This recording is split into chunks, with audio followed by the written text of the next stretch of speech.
Bonsoir à toutes et à tous, heureux de vous retrouver pour la tranche info en direct sur votre antenne Canal 10 Télévision avec au programme de cette soirée Info 10, le journal local et régional qui sera suivi du Focus. En deuxième partie, on recevra notamment Jenny Paulin qui revient de son tour en Afrique. Oui, elle a été donnée des cours de soca frites jusqu'en Afrique. Elle nous en parlera après la coupure pub. Même pour l'instant, place au JT.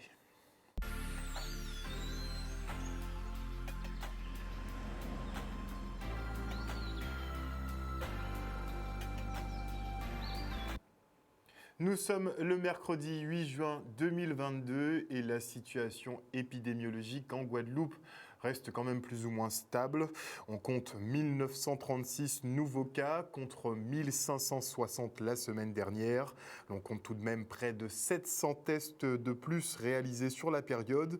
Les taux d'incidence et de positivité augmentent donc légèrement à 513,7 et 15,2. On est autour des mêmes valeurs a priori depuis le début de l'année et on assiste à l'arrivée des sous-variants d'Omicron, à savoir les BA4 et BA5 qui ne sont guère virulents.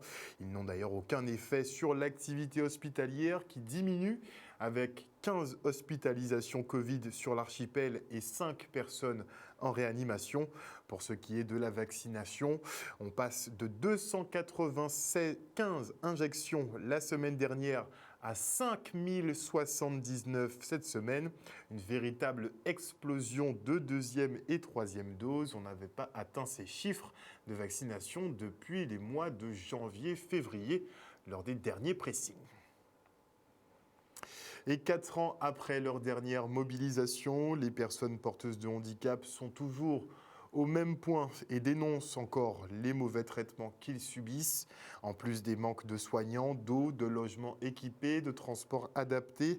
Ce sont 5000 dossiers MDPH qui sont non traités, des blocages qui entraînent le non-paiement des allocations et plongent les usagers dans la précarité au point que certains soient privés d'électricité. Ils se sont rendus au siège de leur autorité de tutelle au Gosier pour demander des comptes. Le reportage. Bonjour, ça nous là aujourd'hui là parce que c'est la grave compé. Ni trop souffrance et maltraitance. Depuis X temps, en 2018 nous faisons manifestation. Et aujourd'hui nous en 2022, rien pas avancé. Au lieu que ces mouna TP braille manger, c'est misère yo ka vrai à toutes les points. Quand corona la rentrée encore, ces mouna patini moun pour aider yo. Infirmier, kiné, parce que yo suspend ces mouna. Et ces mouna livrés à eux même. Et sans compter d'autres problèmes qui tiennent en pays là. Alors aujourd'hui là, nous dit non, trop c'est trop. Faut stopper l'hémorragie là, parce que nous en Guadeloupe, et là trop grave. Temps là qu'a changé, le monde qu'a changé, alors faut nous aussi mettez-nous à l'heure. Et c'est des gens qui plaignent depuis presque 2 ans. Des situations où là, ils n'ont pas payé, ils n'ont pas ni l'argent, ils ont coupé courant, ils ont coupé de l'eau, et des gens qui sont handicapés, qui ont besoin d'électricité pour faire fonctionner le matériel et tout ça.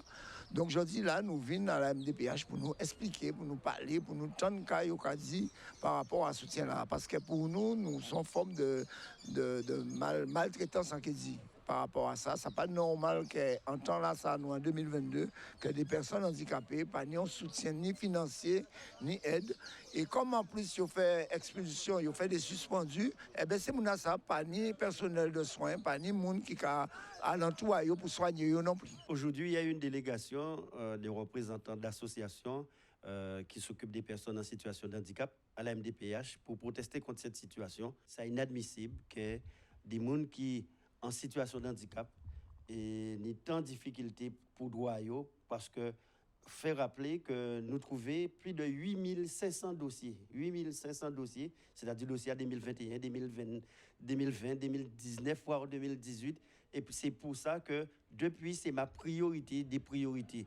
J'ai rencontré l'ensemble du personnel, j'ai rencontré les associations en plénière, et j'ai pris l'engagement avec eux au 30 juin, de manière à ce que cette situation puisse s'améliorer. Tous les lundis, je fais le point avec la directrice et l'encadrement au niveau du département, de manière à trouver les pistes, trouver les solutions. Ma très grande satisfaction, c'est qu'au mois de mai, nous avons traité près de 3000 dossiers. Notre objectif, c'est de pouvoir traiter 3000 à 4000 dossiers au cours du mois de juin, puisqu'avec les 2 CDAPH que nous aurons, ce qui permettrait d'avoir une situation beaucoup plus normale. Déjà, à la date d'aujourd'hui, nous n'avons plus de dossiers de 2018-2019 et nous faisons le point pour les régler très rapidement, ceux de 2020 qui restaient. Donc, c'est une priorité parce que, comme j'ai eu l'occasion de dire, c'est inadmissible qu'elle ait un monde aveugle, qu'elle ait un monde ne peut pas marcher et qu'elle il y a coupé d'oreilles du jour au lendemain et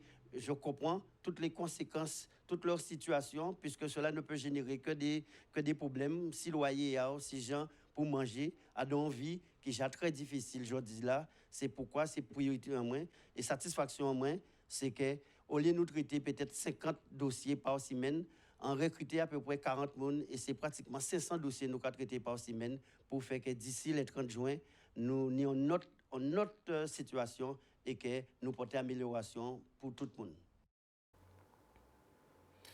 L'association des compagnons bâtisseurs, elle retape des habitations pour aider à loger des personnes défavorisées. Spécialisés dans les chantiers participatifs et solidaires, ils ont rénové 5 logements à Gourbert, dont 2 vacants. Le reportage de Stanley Manicor. C'est une coopération entre la ville et cette association, les bâtisseurs, et ça nous permet de rénover les logements qui sont fermés, pas à l'abandon, mais enfin qui ne sont pas occupés, et aussi mettre à disposition des personnes les plus défavorisées. Il y a une forte demande de ce genre, on est interpellé, et on a même déjà les futurs bénéficiaires occupants et qui ont hâte d'y résider. Donc ça répond à une demande sociale qui est importante. C'était vraiment la mise en place de la première action opérationnelle sur le territoire en Guadeloupe, puisque les compagnons bâtisseurs sont implantés en Guadeloupe depuis 1 an et demi. Et là, on est sur la vraie première opération de chantier sur la commune de Gourbert. On a mené 5 chantiers. La particularité, c'est que ce sont des chantiers en auto-réhabilitation accompagnée. Ça veut dire qu'on va mettre la personne, l'occupant, au cœur de sa propre rénovation. Et donc, il y avait 2 chantiers sur Bisdari, 3 chantiers, pardon, sur Bisdari, et 2 logements vacants sur les Palmistes. Important aussi d'initier cet esprit d'entrepreneur, voilà, de son propre logement, et aussi responsabiliser les gens. Donc, on donne le point de départ, c'est avec les bâtisseurs, mais l'objectif final, c'est que chacun gère son logement, même s'il est locataire. Mais l'entretien, ils doivent gérer le bien en bon père de famille. Ce logement précisément sur les Palmistes, c'est 2 lots qui étaient vacants. Donc là, pour le coup, on n'a pas pu faire intervenir d'occupants puisqu'il n'y avait personne. Donc on a mobilisé, nous, notre réseau. Il y a un bénévole qui est venu avec un volontaire aussi en service civique. Et on a intervenu sur le revêtement des murs, l'isolation, puisqu'on était à même l'atoll, donc isolé pour un confort d'été, avec du lambris, avec une réfection aussi de la salle de bain, du coin cuisine, enfin un peu tous les postes de travaux dans l'appartement. L'objectif pour nous, c'est faire l'inventaire et progressivement rénover les maisons des particuliers, les logements sociaux, mais aussi peut-être aussi les bâtiments de la ville, en coopération, qui se dégradent. Et l'objectif, c'est faire aussi des économies. Voilà. Et quelques candidats aux élections législatives ont participé ce jour à un débat avec des étudiants en sciences politiques notamment. Une belle occasion pour chacun effectivement d'exprimer ses souhaits et doléances pour l'avenir. Le reportage. L'objectif était purement d'échanger. Donc aujourd'hui, on a eu quand même différents candidats qui ont représenté les différentes circonscriptions de la Guadeloupe. C'était vraiment un moment où les jeunes pouvaient pour une fois être en contact avec les candidats et poser directement les questions qui les concernent. Car oui, le député, c'est le représentant de la nation, mais les jeunes aussi, ils ont un rôle dans tout ça. Les jeunes, ils ont leur place au sein de la société. Ils ont des sujets en fait qui les concernent. Et donc c'était aussi le moment de faire remonter leurs doléances. Et on l'espère bien, si demain ces personnes sont élues, ils feront remonter dans le cadre de leurs fonctions les doléances des jeunes de nos territoires. C'était extrêmement important pour moi et c'est vrai que petit à petit, en construisant le projet, là encore, on se rend compte de la nécessité de vraiment avoir un discours entre les candidats et les jeunes, que vraiment qu'on puisse aussi poser les questions qui nous tiennent à cœur et qu'on puisse vraiment avoir des réponses, puisque souvent on a des questions sans réponse. Et je pense que c'était vraiment important pour moi, mais aussi pour tous ceux qui sont venus aujourd'hui, d'avoir les candidats et de pouvoir leur poser les questions directement. Comme attente, moi, je voulais vraiment savoir et avoir des précisions sur les propositions des candidats et sur leurs propositions par rapport au territoire et par rapport aux jeunes surtout, parce qu'on est concernés, par rapport aux universités, par rapport au développement du territoire, et j'en ai eu. Moi, je n'avais pas spécialement d'attente quand je suis arrivée, à part évidemment être plus éclairée sur leur programme et sur leurs idées politiques et sur ce qu'ils vous avaient à apporter au niveau de la Guadeloupe et même au niveau national. Et j'avoue que j'ai été contente de comment ça s'est déroulé. Quand même, on avait vraiment beaucoup de calme et beaucoup d'échanges. Il y avait quand même suffisamment d'opposition pour avoir un bon débat. Et franchement, j'ai eu pas mal d'éclaircissements et c'était vraiment intéressant. Nous avons senti quand même, premièrement, un public qui a répondu présent. Comme vous l'avez vu, la salle était pleine, il y avait même du monde debout. Donc cela, c'est quand même une réussite au niveau humain. On a vu que les jeunes s'intéressent à la politique, les jeunes ont des questions à poser et justement sont intéressés par justement des problématiques qui nous concernent directement. Et comment nous avons senti les candidats? Nous avons senti des candidats quand même très très ouverts, des candidats prêts justement à débattre. Ils n'étaient pas tous d'accord entre eux, ce qui a donné quand même, ce qui a permis justement de faire avancer le débat, on peut le dire. Et justement, j'espère qu'on pourra pérenniser ce genre d'initiative faites par des jeunes, pour des jeunes justement, pour qu'on puisse comprendre la chose politique et se l'approprier. Les jeunes ont pu effectivement poser des questions à travers divers thèmes. C'est peut-être effectivement dommage qu'il n'y ait pas eu plus de candidats et plus de nuances politiques qui auraient fait à chaque fois un peu de contradiction. Mais en tout cas, l'idée est bonne que les jeunes puissent interroger leurs futurs, en tout cas les candidats à la députation, et que ces candidats, si certains d'entre eux sont élus, puissent se rappeler donc de cet événement et vraiment réitérer donc les vœux et les choix des jeunes qui les ont invités dans cet événement. Et on enchaîne maintenant avec cet atelier de la CCI à destination des chefs d'entreprise. Il s'agissait pour eux de prendre quelques conseils et astuces pour développer leur activité à l'international. Eh bien oui, il faut exporter au bout d'un moment, enfin, quand on veut se développer en tout cas, le reportage. Nous avons eu l'occasion d'accompagner pas mal de chefs d'entreprise sur des missions à l'étranger pour les préparer, bien sûr, tout ce qui est études de marché, pour leur communication, pour leur recherche de financement également. Mais il nous semblait essentiel qu'elles maîtrisent les bases, c'est-à-dire communiquer efficacement et préparer le pitch. Donc on a eu l'occasion d'échanger avec les chefs d'entreprise, recueillir leurs besoins. Et nous avons donc mis en place cet atelier avec un panel de consultants et de formateurs qui ont pu travailler sur différents aspects du pitch. Il y a eu pas mal d'intervenants. On a parlé en fait beaucoup de l'image parce que c'est sur ce sujet justement que j'interviens. Et en fait, j'étais la personne en fait qui devait coacher les participants en fait sur leur apparence quand ils se préparent à un business à l'international. Il faut vraiment les préparer pour qu'ils puissent mettre vraiment toutes les chances de leur côté parce qu'en fait, si vous voulez, l'apparence en fait, c'est ce qui compte.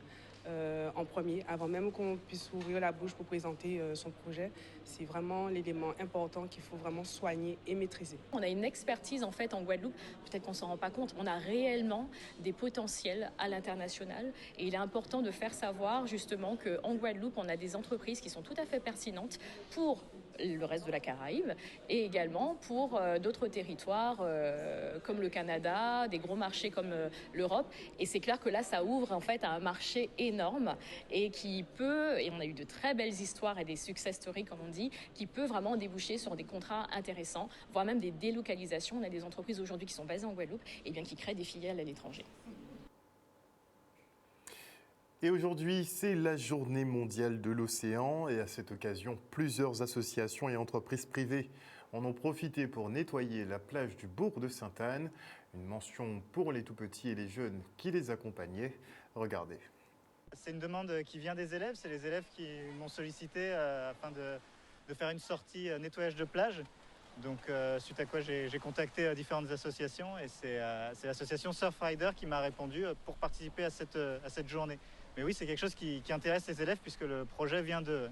C'est vrai que nous sommes sur des territoires ultramarins. Nous sommes une petite entreprise locale présente sur la Guadeloupe, la Martinique et la Guyane.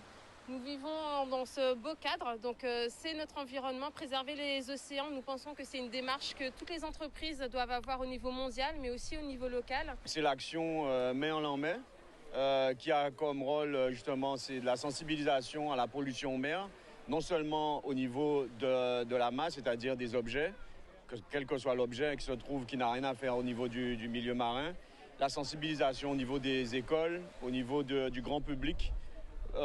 C'est le rassemblement de plusieurs associations. C'est vraiment quelque chose d'important puisque c'est à cet âge-là que se développe l'intérêt pour la nature, pour les projets citoyens comme ceci.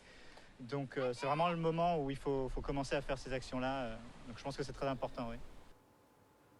Et toujours dans le cadre de cette journée des océans, 20 collégiens du collège Aurélien Lambourd de Des Abîmes embarqueront pour une croisière pédagogique. Au-delà de la préservation de l'environnement, les jeunes devront travailler leur vivre ensemble. C'est compliqué ça, le reportage.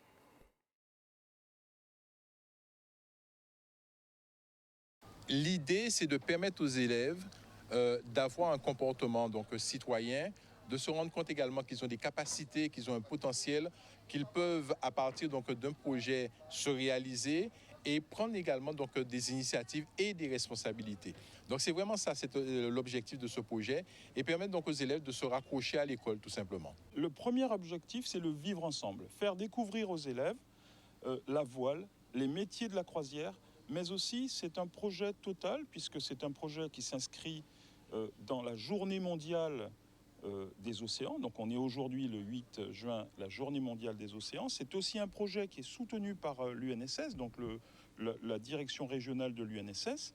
Et c'est un projet qui est en perspective à la fois de la route du Rhum et aussi des Jeux olympiques. Parce que la voile est un sport olympique. Donc voilà, c'est un projet qui fédère un certain nombre d'acteurs et qui a des objectifs pédagogiques et qui sont également des objectifs concernant le vivre ensemble, le faire ensemble, et également c'est en relation avec un cycle que nous faisons avec toutes les troisièmes, puisque avec toutes nos troisièmes, on fait de la voile légère. Ils ont un cycle de voile légère, un cycle de catamaran, et là, ils vont découvrir la voile habitable.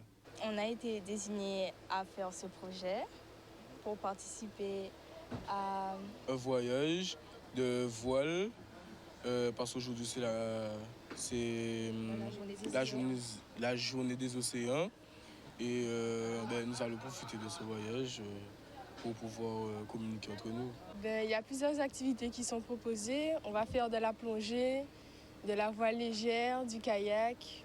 On va aussi visiter certains endroits aux Saintes et à Marie-Galante. C'est une opportunité que tout le monde n'a pas et qu'il faut profiter. Et, voilà. Alors déjà, franchement, c'est une opportunité en or qu'on a. Parce que, comme mes parents le disent, eux, ils n'ont pas eu cette opportunité-là. Donc, ça a été un grand plaisir de l'avoir saisi, cette opportunité. Et franchement, je suis très content d'être ici avec tout l'équipage, mes camarades, etc. Nous allons faire plusieurs activités. Nous allons hisser les voiles. Nous allons aussi pêcher. Une pêche à la traîne. On va aussi faire le mouillage du bateau, mais ça, ce sera à Marie-Galante. On a aussi les tâches ménagères, par exemple, pour faire la vaisselle, nettoyer la table après avoir mangé.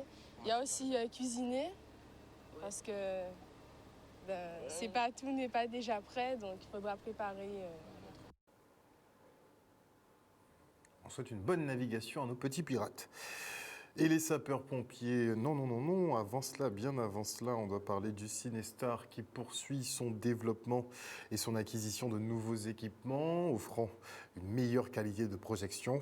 Le complexe s'équipe d'une salle maintenant à technologie laser. Entendez par là qu'il y a de gros gadgets qui rendent une image nickel et un son impeccable. Le reportage.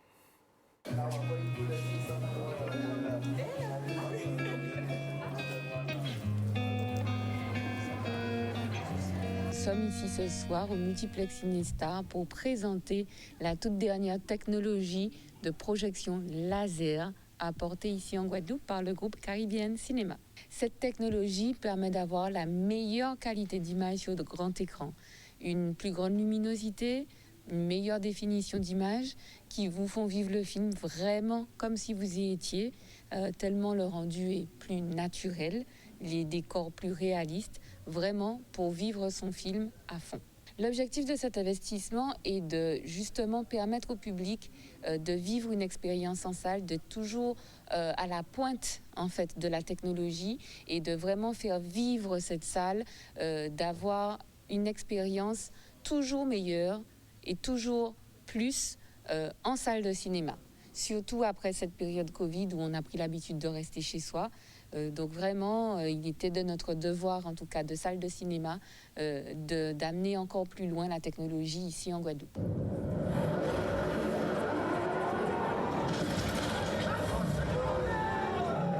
Vous venez, je suis persuadée que vous allez apprécier tout autant que moi, tout autant que le personnel qui jusqu'à maintenant est encore sous le charme puisqu'on a installé ce matériel depuis une semaine et je l'espère les spectateurs qui auront la chance de bénéficier de l'avant-première de Jurassic World, le monde d'après. Vivre cette expérience au cinéma, c'est une occasion de sortie en famille, entre amis, en couple et vraiment, si on veut passer un bon moment par les temps qui courent, ça n'a pas de prix. Donc allez-y, faites-vous plaisir. On a vécu 2 ans difficiles. Allons-y.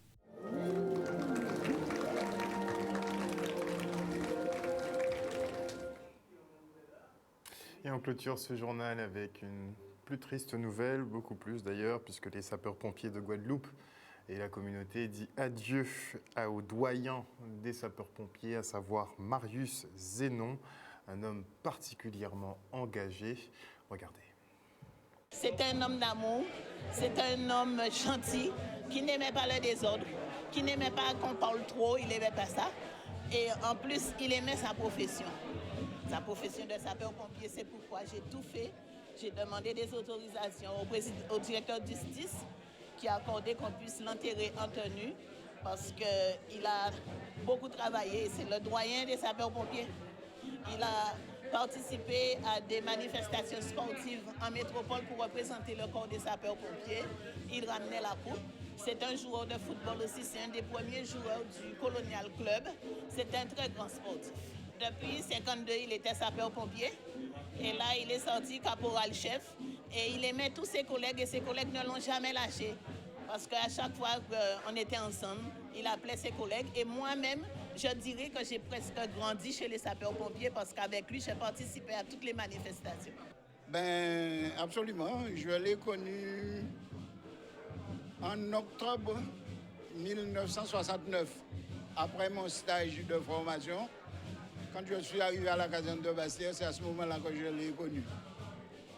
Et j'ai su donc que lui, il était champion de France du parcours sportif des sapeurs-pompiers. Et ne voilà-t-il pas que je me rends compte qu'il a battu encore un exploit.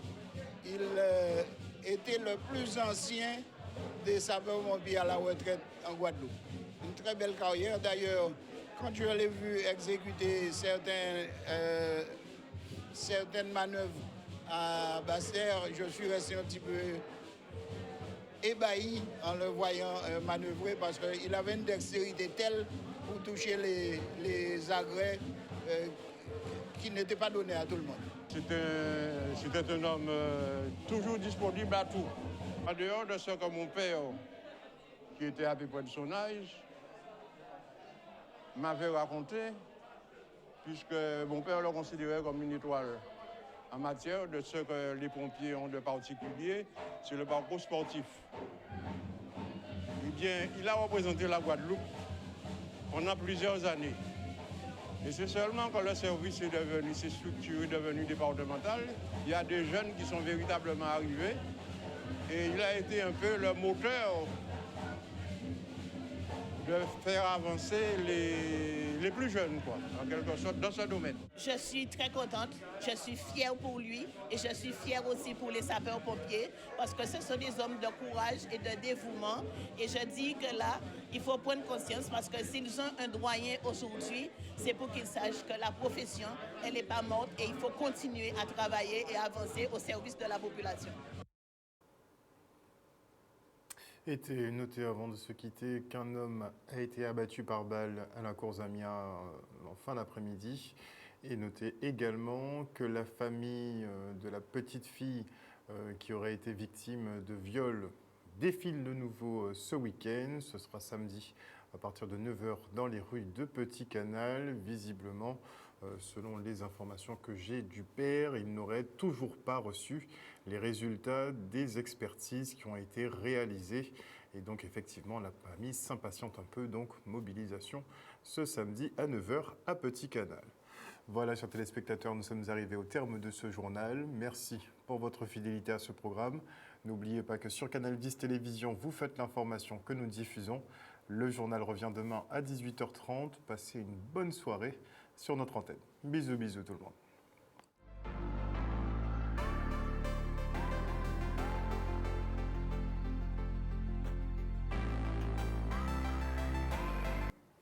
À venir dans la tranche info sur Canal 10, le Focus, et on recevra notamment Jenny Paulin qui nous revient tout droit d'Afrique où elle a effectué un petit tour.